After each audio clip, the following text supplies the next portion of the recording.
and welcome to the latest edition of Talk of the Trinity podcast. I am Baz Barrett, and if you listen to our last podcast, when me and my co-host, Mr. Trinity himself, went through our pre-season Premier League predictions, and in a true sign that we never learn, we went and made some more. You'll know that I was joined in person by Mr. Trinity himself, Will Forrest. But obviously, he had too much fun having been allowed outside. So I'm not joined by him in person today. But do not worry, you will hear his dulcet tones later on in the episode, as always. But if you cannot wait to have any of Mr. Trinity's insight, then the best place to go to check that out is our Twitter page at Talk Trinity, whereby he keeps you up to date with all the latest Villa news, rumours, gossip. We put a poll up there on a fairly regular basis, put through opinions in there, try and engage the Villa fan base with their thoughts, reactions to all things going on. But if you're also there thinking, I don't know about that last episode you're talking about, that predictor, then you can go and check out on our YouTube channel or our audio providers who are Apple, Amazon, Spotify, Google. We are also on FanHub. And if you listened to our previous episode, and if you haven't, you go and listen to that right now, and then you can come back to this episode once you've caught up. You will know that we did not review the Brighton. Well, we didn't review the Brighton game because that happened a while ago, but we also didn't review our last home game, which was against Bournemouth, teasing it for this particular episode. And time has passed since then, nearly 2 weeks. We've had a England and other countries available international break during that time. And although it was a very good win, 3-0 at home to Bournemouth, won't dwell on it too much. It was good to see a player who has since been awarded the Villa Player of the Month, Dougie Luiz, get on the score sheet. And I wouldn't say we toyed with Bolton, but Bolton had a few chances after that. Fortunately for us, they got Solanke up front, you can't score. So we finished the job off with 2 goals in the last 10 minutes. Always good to get Jacob Ramsey on the score sheet, playing for the under-21s, England under-21s in this last week. Emery has said the next aim is to get him captain of the under-21s and then into the full England squad. It is good to have that ambition. And, he's obviously a very good young player. And you have to hope that, if he's in the England squad, whether under-21s or the full England squad in the future, that's because he's playing well for Villa, hopefully. And not because we sold him. But no, it looks like he is a very vital part of Emery's plans going forwards, and long may that continue. And then that Argentinian maestro, not that one, Emi Buendia, also got on the score sheet. And there is always the discussion about whether he should be in the starting lineup or not. And, there's always case for the prosecution and the case for the defence often within a couple of games of each other. But I think it's fair to say whether he is on the pitch or if on the start or coming on as a sub, he does have the ability to make a difference on the creative front, and started this game and did well. And especially with Coutinho out injured at the moment, I think he will get opportunities between now and the end of the season. And there was maybe concern's a bit of a strong word, but maybe a month ago in terms of the home record not being very good under Unai Emery. two wins out of two after beating Palace at home earlier in the month, and different styles of games, you could say, different performances. But, two clean sheets at home, and, you can see trying to play in the way that everybody wants to try and get the team playing, kind of possession, patient football. Takes a bit of a while to implement at home when the anticipation is to attack, attack, attack. But the next home game, Newcastle, that will be a challenge of a different kind. And we will see how we get on there. But, that is way into the future. We can't go that far. The DeLorean is in the shop, unfortunately. So we can only cast our eye forward a couple of days to Stamford Bridge on Saturday night, when in front of the Sky cameras in England, other broadcasters are available, Chelsea host Aston Villa at 5:30. And the teams not separated by much in the Premier League in terms of positions at time of recording ahead of this Chelsea game.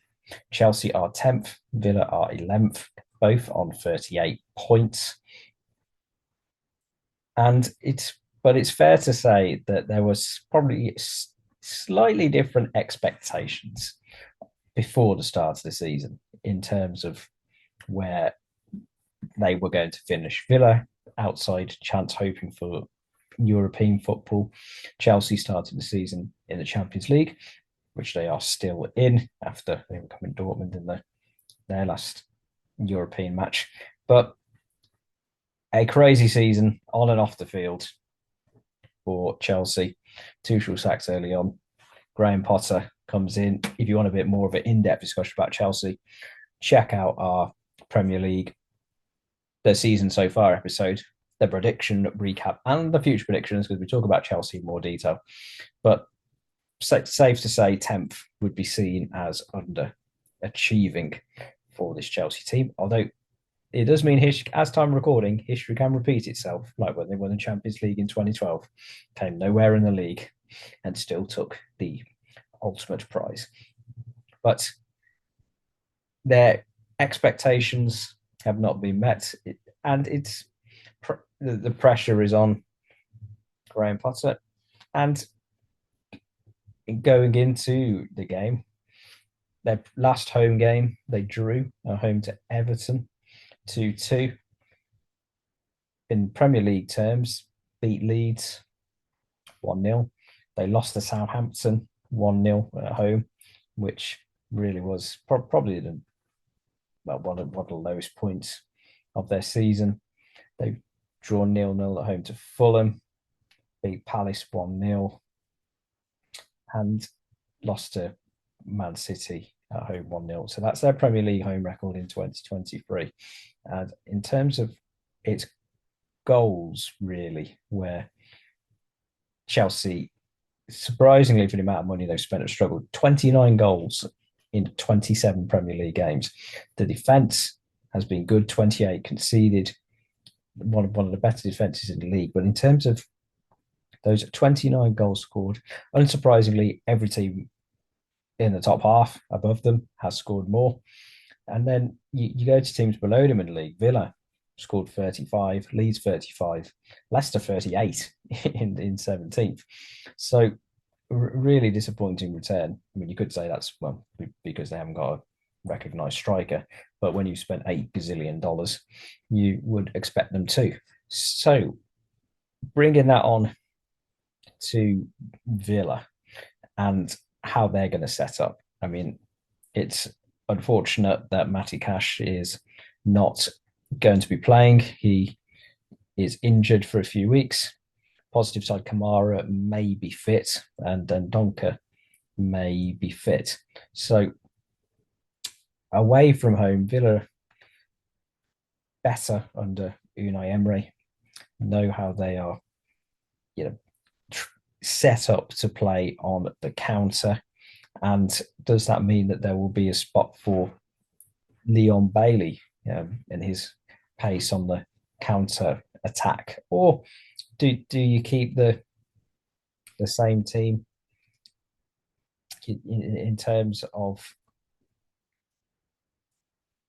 bit more attacking, if you can use that word for an Emery team? Do you look to try and attack Chelsea? Do you look to play more on the counter? And I think because of the quality that Chelsea have, even though it's fair to say they've underperformed, I expect we will have a slightly more defensive outlook in this game. You expect Ashley Young to come in for cash, and I think it's going to be willing runners are going to be the order of the day. I think in the Emery lineup. So I'd expect,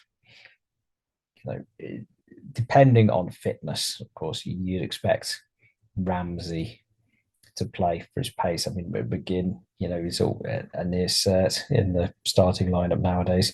What position he plays in, we'll wait and see. And I think that does depend. If Kamara's fit, you'd expect Kamara to play in that deeper role alongside Doug Luiz. Begin probably pushing forward, you'd expect to the right of midfield. And then it's a question, do you have Ramsey on the left, Bundir in the kind of the centre, or do you have a more central role for Ramsey, maybe Bundir on the left? We'll have to wait and see. But I think it's going to be a similar tactical plan to what Villa utilise away from home with Emery. It's looking to keep possession where possible, but realistically, I think for Chelsea, it will be set up to play on the counter. And it is interesting in terms of the possession, because in terms of the last two away games, away at West Ham and away at Everton, Villa have had the majority of the ball, and they did when they played away at Southampton. I mean, you could say, well, yeah, because they're in the bottom five, and demonstrated when they played away at Man City, Villa had 33% possession, and well, New Year's Day Spurs, a long time ago, 41% possession. Emery said that he was pretty upset with the Man City performance. Everything that went wrong did go wrong in that first half an hour. So I expect possession-wise, but I think we will be below 50%. But similar to that Spurs game, I'd say looking around the 40% margin, but it is not how much you have, it's what you do with it when you've got it. And coming to prediction time, the record away at Chelsea, unsurprisingly, is not great in terms of recent, well, kind of, you'd say, probably last 20 years. There's been some good, results that Villa have had over that time, but generally they've gone as the underdog to Stamford Bridge, and I suppose betting wise, it's going to be the same again. But you look in terms of the goals, and I mentioned they're very low scorers. I mean, in terms of and last 9 home games, won 3, drawn 3, lost 3 as well. So, in an interesting side, in terms of 95-96 was the last time Villa finished above Chelsea in the Premier League, and just that gut feeling about not having a good record at Stamford Bridge. We've lost 6 of the last 7 at Stamford Bridge. So I think if Villa are going to get a result, it's going to rely on all Villa's players turning in a good performance. The form players, Ollie Watkins, he will need to take the chance. Probably only 1 or 2 chances you'd expect, but you have to take them. And in terms of a result, it is a difficult one to call. But in terms of you look at the if you weren't a Chelsea or a Villa fan, and you looked at the stats and you looked at the numbers and you looked at the positions in the table, you'd call this a draw, I think. And I suspect my co-host is expecting Villa to get at least a point. Yeah, I mean, it's a tricky one, and I think in terms of not no at this stage is Kamara going to be in that starting 11? Is obviously we know Cash isn't. I think there is the potential for Villa to go and get a result here. I mean, it's comparatively speaking to previous Chelsea teams, they're nowhere near as dominant. But I don't know whether it's. I think this is going to be negative Baz coming into the form based on. I think Parr's beginning to turn the corner with the Chelsea team. I'm going to go 2-1 Chelsea. It's a tough one. It's one of those where I would not, as I said, I would not be surprised if we got a point. And it's, not with any degree of certainty that I predict Chelsea to get the 3 points. But what I can predict with unnerving certainty is that you will now be able to hear the thoughts of my co-host, Mr. Trinity himself, Will Forrest, and no doubt he will have an opinion or two about what he thinks will happen at Stamford Bridge. Aston Villa versus Chelsea this coming weekend, late Saturday night kickoff. Baz has probably already said, but I ain't listening to what he said, if I'm honest with you. Anyway, here we go. The last game that we played in was the dismantling of Bournemouth. But how much of a dismantling was it? Yes, it was a 3-0 win. Fantastic. We got goals early on through Dougie Luiz, or one goal early on through Dougie Luiz, and then 2 late goals. And those late goals, of course, were from Jacob Ramsey and Emi Buendia. Nice to see our midfielders getting goals, not just relying on Ollie Watkins. And we were always going to score a few goals past the team at some point. And if ever there was going to be a game for it was going to be Bournemouth, because they were feeling buoyed by beating Liverpool. And we're Aston Villa. We know what we do. The performances again were very strong. Emery's getting the team ticking, getting a tune out of them. And if we carry on the way that we are, it won't be long until we are, knocking on that door for Europe, that we're not worrying about the bottom half of the league. And yes, it's a bit of a pipe dream still at the moment, but it will come. It will come. Now,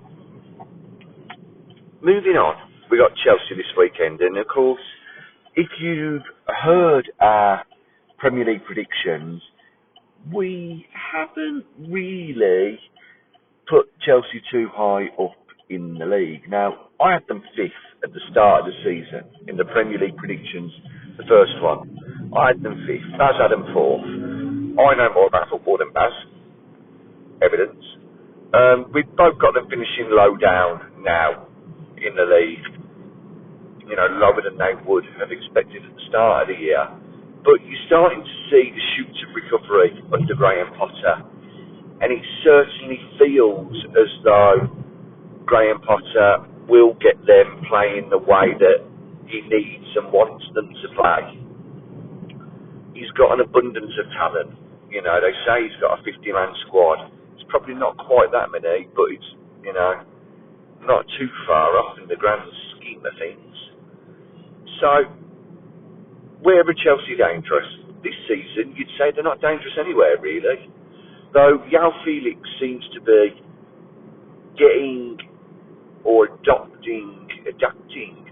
he's adopting the Premier League. Thank you, João.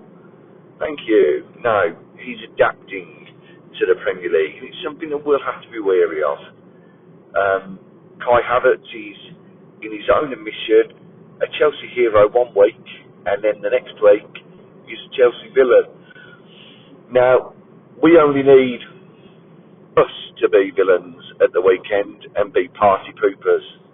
There's a number of players there for Chelsea who haven't done great, and if we can take the lead, I'm sure that Stamford Bridge won't be best pleased. They'll get onto the back of the players, and of course that could play right into our hands. We've been keeping possession of the ball, and we've been winning matches, which is something that we've tried to do for a long time. We just haven't been successful. Oh man, no, I was thinking about one of Baz's predictions, sorry, not the Liverpool one. Something that we've been trying, we've not been successful with for quite a while. For a number of years, we've never really been successful with. But coming into Chelsea, I think we need to do so with a lot of confidence. You know, some good results for us recently. We're not even climbing up the league, but we're racking up the points still, and we're nice and solid in mid-table. 10 or so games left. No need really to be looking over our shoulders. We can look upwards and hope that a late push, a late charge might get us into those European places. Even on the periphery, you know, it'll make players next season sit up and take notice of us a little bit more. Now, to do that, we've got to go to Stamford Bridge and we've got to get a result. Do I think we will beat Chelsea at Stamford Bridge? I think we could.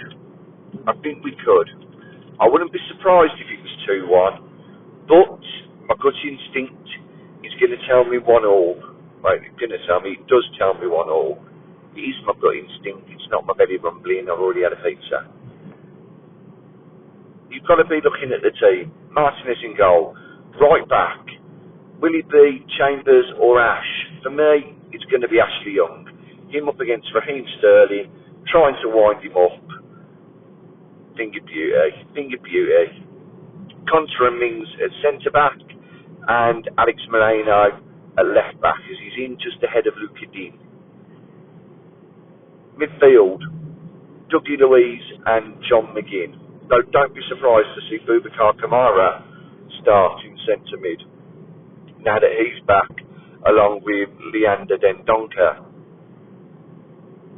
Out wide, well, I'd say it's going to be Bailey and JJ, and then up front we'll get Emi Buendia and Ollie Watkins. We've seen what we can do as a team. Sorry, I'm boring myself now. We've seen what we can do as a team against very good teams this year. We've got some good results, notably the 3-1 victory over Manchester United at home. But we do need that consistency. And if we can get something here against Chelsea, it's going to do us a lot of favours, and they ain't going to be too happy about the outcome. So, there you have it for me. Chelsea 1, Aston Villa 1, and let's see an Emi Buendia goal.